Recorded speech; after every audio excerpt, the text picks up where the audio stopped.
Alors oui, on va décomposer la réponse en deux, donc sur la partie des fondamentaux et puis après en relatif. Donc sur la partie des fondamentaux, je crois qu'il y a beaucoup d'éléments vraiment favorables et encourageants pour l'année 2021 pour le crédit émergent. D'abord, l'année 2021 va être normalement une année de reprise, donc si on admet que les vaccins vont être en place et que le Covid est plus derrière nous que devant nous, a priori, ça devrait être une année de reprise économique très forte, en particulier sur les émergents. Plus de 8% attendu de croissance économique pour la Chine l'année prochaine, 6% sur l'univers émergent.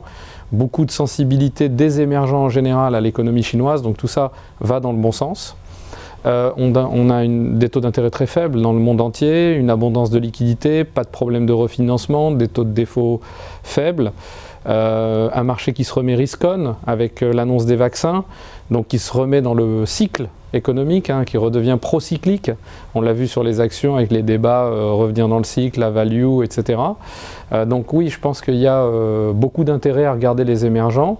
Et après, en particulier, si on fait du picking, puisqu'il y a pas mal de dispersion, donc il y a des zones où ça a déjà pas mal compressé, mais il y a d'autres endroits, c'est l'avantage des émergents, c'est que c'est très hétérogène. Donc il y a beaucoup d'opportunités à aller faire son marché. Et il y a des obligations encore pas mal décotées sur l'univers émergent high yield, avec des sociétés qui ne sont pas forcément des sociétés en difficulté financière ou avec des niveaux de fondamentaux de crédit qui seraient mauvais. Donc je pense que vraiment ça devrait être une bonne année à ce niveau-là. L'autre partie de la réponse, c'est en relatif. Dans cette discussion qu'on a beaucoup ces derniers temps avec nos investisseurs, qui consiste à dire je voudrais revenir dans le cycle parce que je reviens risk-on, je pense que les vaccins vont remettre la machine en route. Je veux faire de l'equity, donc c'est les débats value, etc. J'ai peur des faux départs. En plus, il faut quand même du fuel pour que l'equity monte, il faut qu'il y ait du bénéfice par action.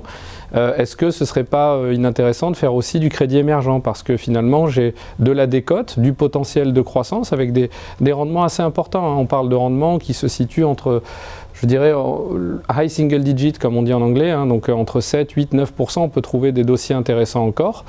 Et je me positionne aussi en complément, je me repositionne dans le cycle, puisque c'est procyclique par nature, même sectoriellement c'est assez cyclique, c'est représentativement plutôt cyclique.